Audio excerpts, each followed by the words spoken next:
किसान साथियों नमस्कार। मैं पुनीश सिसोदिया। किसान भाइयों, आजकल जो सबसे बड़ी समस्या है खेती के अंदर, हम कोई भी फसल लेने जाते हैं तो सबसे बड़ी समस्या ये है जिसकी वजह से जो हमें प्रॉफिट नहीं हो रहा है फसलों में, कोई भी फसल हम लगाते हैं, वो है कि हमारा जो खर्चा है वो बढ़ जा रहा है, यानी कि खर्चा ज़्यादा हो रहा है, जिसकी वजह से हमें प्रॉफिट बहुत कम हो रहा है एग्रीकल्चर के अंदर। खर्चे होने के कारण ये है कि हम तरह तरह के जो फर्टिलाइजर हैं, तरह तरह के टॉनिक हैं, आजकल उनका इस्तेमाल अपनी फसलों में करने लगे हैं। देखिए, हम ह्यूमिक एसिड अपनी ज़मीन में आजकल डालने लगे हैं, जो पहले कभी हम यूज नहीं करते थे। अब कुछ वर्षों से ह्यूमिक एसिड का यूज हो रहा है। अमीनो एसिड्स का हम यूज करते हैं, फसलों में स्प्रे करते हैं अपनी फसलों के अंदर। हम तरह तरह के सीवीड एक्सट्रैक्ट आते हैं, उनको सॉइल में डाल रहे हैं। हम तरह तरह के फर्टिलाइजर आ गए हैं स्प्रे के लिए, जैसे जिंक की कमी हो रही है, जिंक का स्प्रे कर रहे हैं, बोरोन का स्प्रे ले रहे हैं, हम सल्फर का स्प्रे ले रहे हैं, हम कैल्शियम का स्प्रे ले रहे हैं। तो तरह तरह के माइक्रो न्यूट्रिएंट्स की डिफिशियंसी भी ज़मीन में देखी जा रही है, तो उनके रिलेटेड प्रोडक्ट मार्केट में आ रहे हैं, तो उनको हम स्प्रे में यूज करते हैं। हालांकि इनकी ज़रूरत भी है आज, अगर हम इनको उपयोग ना करें तो भी फसल नहीं होगी, लेकिन इनकी जो ज़रूरत क्रिएट की वो हमने की। हमने कुछ ऐसी गलतियां की और अभी भी हम लगातार कर रहे हैं, जिससे हमें ये जो मार्केट में प्रोडक्ट आ रहे हैं इनका इस्तेमाल हमें करना पड़ रहा है, और करना ही पड़ेगा जब तक आप सुधार नहीं करेंगे अपनी खेती के अंदर। खेती के अंदर कहाँ पे? यानी कि अपनी जमीन के अंदर। समस्या क्या है कि हमने जमीन के अंदर जो ऑर्गेनिक कार्बन है उसको डालना ही बंद कर दिया है। जैसे फसलों के अवशेष हैं, हम फसलों के कोई अवशेष बचते हैं तो उसमें आग लगा देते हैं, हम उसको वहीं पर मतलब कल्टीवेट नहीं करते फील्ड के अंदर कि वो वहीं डिकम्पोज हो और वहाँ पे कार्बन बढ़ाए और जो भी न्यूट्रिशन है वहाँ पर अवेलेबल हो, हम उसमें आग लगा देते हैं। इससे और ज़्यादा हम ज़मीन को बर्बाद करते हैं। उसके साथ साथ आजकल हमारी गोबर की खाद है, FYM मैन्योर है, उससे हमारा आजकल दूर दूर तक कोई नाता ही नहीं रहा है। किसानों ने बिल्कुल डालना ही बंद कर दिया है। केवल यूरिया, DAP और पोटास पे वो आ गए हैं, और ये टॉनिक जो मार्केट में मिलते हैं उनका यूज करते हैं, उसको वो भूल ही चुके हैं।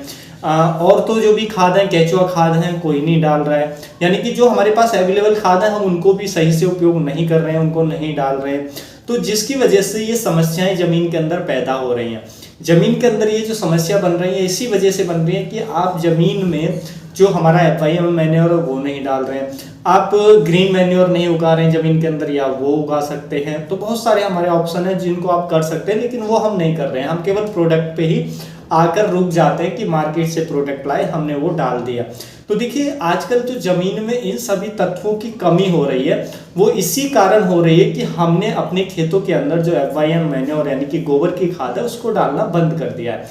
यदि आप पर्याप्त मात्रा में गोबर की खाद अपनी जमीन के अंदर डालते रहें तो ना तो आपको किसी ह्यूमिक एसिड की आवश्यकता पड़ेगी, क्योंकि वो अपने आप डिकम्पोज करके ह्यूमस पर्याप्त मात्रा में जमीन में बनेगा, कार्बन पर्याप्त मात्रा में जमीन में बनेगा, जमीन में माइक्रोबियल एक्टिविटी अपने आप अच्छी हो जाएगी।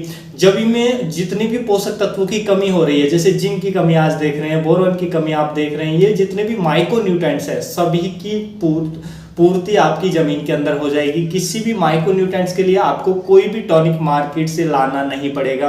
अभी देखिए, आप क्या करते हैं, फसलों पर ला करके बाहर से टॉनिक स्प्रे कर देते हैं। अब आपको ये भी नहीं पता होता है कि क्या उसकी हमारी फसल को जरूरत है या नहीं है, आप लाए और आपने स्प्रे कर दिया, ये सोचकर कि इससे बेनिफिट होगा। हो सकता है जो आप मार्केट से टॉनिक ला रहे हैं, जो उसमें क्या या कोई माइक्रो न्यूट्रिएंट्स ला रहे हैं, उसके अंदर जो पोषक तत्व है हो सकता है वो आपकी फसल के अंदर पहले से पर्याप्त मात्रा में हो और आपने और स्प्रे कर दिया, तो इससे क्या होगा, वो बढ़ जाएगा, यानी कि उस तत्व का लेवल बढ़ जाएगा। तत्व का लेवल बढ़ेगा तो प्लांट के अंदर, क्रॉप के अंदर टॉक्सिसिटी आएगी, जिससे आपकी फसल पे विपरीत प्रभाव पड़ेगा, यानी कि उसकी ग्रोथ नहीं आएगी, उसके पत्तियां बर्न हो जाएंगी, जिससे प्रोडक्शन में आपको लॉस देखने को मिलेगा। और मान लीजिए आपके फसल में किसी तत्व की कमी है और आप उसको दे भी रहे हैं, लेकिन उतनी मात्रा में नहीं दे पा रहे जितनी मात्रा में प्लांट को चाहिए, तो भी समस्या आएगी कि वो उतना पूरा नहीं मिल पा रहा है, तो भी ग्रोथ प्रॉपर नहीं आएगी। तो देखिए, मार्केट से जो आप टॉनिक लाते हैं वो उससे आप ये अंदाजा नहीं लगा पाते हैं कि कितना हमें देना है, कितना नहीं देना है, फसल को कितना चाहिए, क्या हमारी जमीन में पहले से अवेलेबल है कि हमारा प्लांट उसको पर्याप्त मात्रा में पहले से ले पा रहा है कि हमें इसकी जरूरत भी या नहीं भी है, लेकिन आप लाए और आपने यूज कर दिया। इससे बेहतर है कि हम अपनी जमीन की, देखिए, हम ज्यादा फोकस आजकल करने लगे फसलों पर कि हम फसलों पर टॉनिक डालते रहे, फसलों को ये देते रहे। हमने जो फोकस है वो खो दिया है अपनी जमीन से, मृदा से। भूमि से फोकस खोने के कारण ही आपको ये सारी समस्याएं देखने को मिल रही हैं। यदि आप अपना फोकस वापस से अपनी जमीन पे लगा दें, मृदा पे लगा दें कि हमें अपनी जमीन को बेहतर करना है, बेहतर करने का एक सिंपल सा तरीका है कि जमीन में आप ज्यादा से ज्यादा जो भी हमारी गोबर की खाद वो डाल सकते हैं, आप हरी खाद उगा सकते हैं, साल में एक बार ढैंचा वगैरह जो भी उगा सकते हैं वो अपनी जमीन के अंदर उगाएं। तो इन खादों का ज्यादा से ज्यादा जमीन के अंदर उपयोग करें। इससे क्या होगा, देखिए जब आप इनका उपयोग करेंगे तो ये क्या है, जब खाद पर्याप्त मात्रा में आप डालेंगे तो उससे क्या होगा कि आपकी जमीन में प्राप्त कार्बन बनेगा, प्राप्त ह्यूमस आपकी जमीन में बनेगा, जब वो डिकम्पोज होगा बैक्टीरिया को भी जो भोजन है वो मिलेगा, यानी कि उनका भी मल्टीप्लिकेशन फास्ट हो जाएगा आपकी जमीन के अंदर। तो उनकी संख्या भी आज जो घट रही है वो आपके धीरे धीरे जमीन के अंदर बढ़ेगी। जमीन जो हार्ड हो रही है वो फोकी होनी शुरू हो जाएगी, यानी कि वो भुरभुरी हो जाएगी। जमीन में ऑक्सीजन पर्याप्त मात्रा में जाएगा जब जमीन भुरभुरी हो जाएगी तो, और जमीन में सारे पोषक तत्वों की जो माइक्रो न्यूट्रिएंट्स हैं उनकी पूर्ति हो जाएगी, वो आपको बिल्कुल भी अलग से देने नहीं पड़ेंगे। जमीन के अंदर जो आप आजकल हमारी जो आप अलग से डाल रहे हैं जमीन के अंदर, जैसे ट्राइकोडर्मा फंगस है, स्यूडोमोनास आप अलग से डाल रहे हैं जमीन के अंदर, ये अपने आप बढ़ने लगेंगे जब आप गोबर की खाद या कार्बन अपनी जमीन में डालेंगे। जो भी ऐसे अच्छे सोर्स हैं उनसे, जैसे कि आप सड़े गले अवशेषों को, अपने जो फसल के अवशेष हैं उनको भी जमीन में छोड़कर वहीं पर डिकम्पोज करें, आप गोबर की खाद करें, आप केचुआ खाद डाल सकते हैं, और बहुत सारी चीजें हैं जिनका आप उपयोग कर सकते हैं।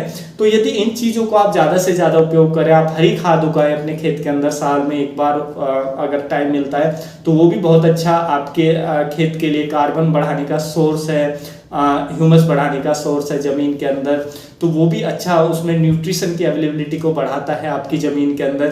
तो इन चीज़ों को यदि आप करें तो आपकी जमीन के अंदर जो हमारे ट्राइकोडर्मा, स्यूडोमोनास वो अपने आप डेवलप होने शुरू हो जाएंगे, उनकी संख्या अपने आप बढ़नी शुरू हो जाएगी, आपको अलग से डालने की आवश्यकता भी नहीं पड़ेगी।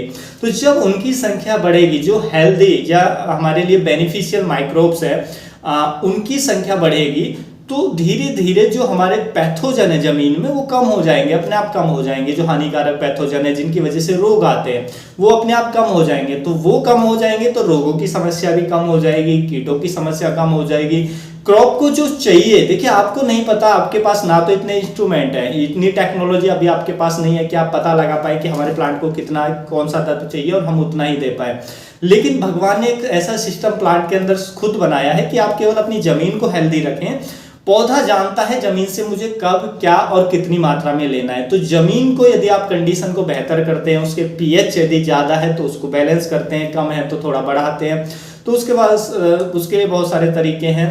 और ये जो हमारे ऑर्गेनिक जो मैंने खाद बताई, कार्बनिक खादें, आप इनका ज्यादा से ज्यादा उपयोग करते हैं तो जमीन आपकी बेहतर होगी, तो पौधा स्वयं उससे जो उसको चाहिएगा वो लेगा।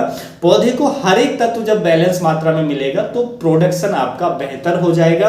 पौधे पर जैसा मैंने बताया कीट व रोग भी कम आएंगे और पौधे एकदम हेल्दी आपको देखने को मिलेगा। और आपका जो खर्चा हो रहा है कि आप ह्यूमिक एसिड ला रहे हैं, आप कोई सीवीड एक्सट्रैक्ट मार्केट से ला रहे हैं, आप कोई जो माइक्रोन्यूट्रिएंट डिफिशियंसी हो रही है तो उसके लिए कोई चिलेटेड जिंक ला रहे हैं, आप सल्फर, कैल्शियम या ऐसे जो तत्व ला रहे हैं जो माइक्रोन्यूट्रिएंट्स हैं वो आपको मार्केट से परचेज ही नहीं करने पड़ेंगे, उनकी अवेलेबिलिटी हो जाएगी। केवल आप जमीन में यूरिया वो डालिए क्योंकि उसकी सबसे ज्यादा मात्रा में जरूरत होती है, और पोटास की जरूरत है वो डालिए, और फास्फोरस की जरूरत है वो डालिए, वो भी बैलेंस मात्रा में डालिए। यूरिया भी ऐसा नहीं कि अंधाधुंध आप डाल रहे हैं। देखिए जब आप अपनी जमीन के अंदर जो कार्बनिक खादें हैं वो पर्याप्त मात्रा में डालेंगे तो कम यूरिया से भी आप बहुत अच्छी फसल ले पाएंगे, जैसा हरित क्रांति के समय हुआ था। हरित क्रांति के समय हम उससे पहले गोबर की खाद का ही अपनी जमीन के अंदर उपयोग करते थे। ज्यादा से ज्यादा किसान पशु पालते थे और सारी गोबर की खाद को वहीं पर जमीन में डालते थे, तो उनकी माइक्रोबियल एक्टिविटी अच्छी थी जमीन के अंदर, जमीन की कंडीशन अच्छी थी, कार्बन अच्छा था, ह्यूमस अच्छा था, बाकी जो सारे तत्व थे वो सभी पर्याप्त मात्रा में थे। लेकिन कमी किसकी थी? केवल और केवल नाइट्रोजन की, क्योंकि नाइट्रोजन की पूर्ति ज्यादा चाहिए प्लांट को, उतनी उनसे हो नहीं पा रही थी। तो बाद में आया हरित क्रांति के समय यूरिया जैसे हमने थोड़ा सा डाला तो प्लांट के अंदर पूरी की पूरी जो नाइट्रोजन की पूर्ति वो हुई और प्रोटीन अच्छा बना प्लांट के अंदर, क्रॉप के अंदर, तो प्रोडक्शन हमें काफी शानदार देखने को मिला। तो आज वहीं पर हमें आने की जरूरत है कि यूरिया हम कम डालें बेशक यूरिया एक भोजन होता है हमारे प्लांट के लिए, उसमें नाइट्रोजन होता है जो एसेंशियल तत्व है, ज़्यादा मात्रा में चाहिए, लेकिन उससे पहले हमें अपनी खेतों के अंदर वही कंडीशन लानी है जो पहले थी, उसमें अच्छा मिट्टी को करना है। थोड़ा यूरिया फिर डालेंगे तो फसल आपकी बेहतर होगी, हेल्दी होगी, और आपके जो तरह तरह के प्रोडक्ट आप मार्केट से ला रहे हैं, जो आजकल आप जिससे खर्चा बढ़ रहा है, उससे आप बच जाएंगे। उम्मीद है जो जानकारी है आपको अच्छी लगी होगी। जानकारी अच्छी लगी तो वीडियो को लाइक करें, ज़्यादा से ज़्यादा इसे शेयर भी करें। मिलेंगे हम आपको एक और नई वीडियो में नई जानकारी के साथ, तब तक के लिए आप अपना ख्याल रखें। धन्यवाद।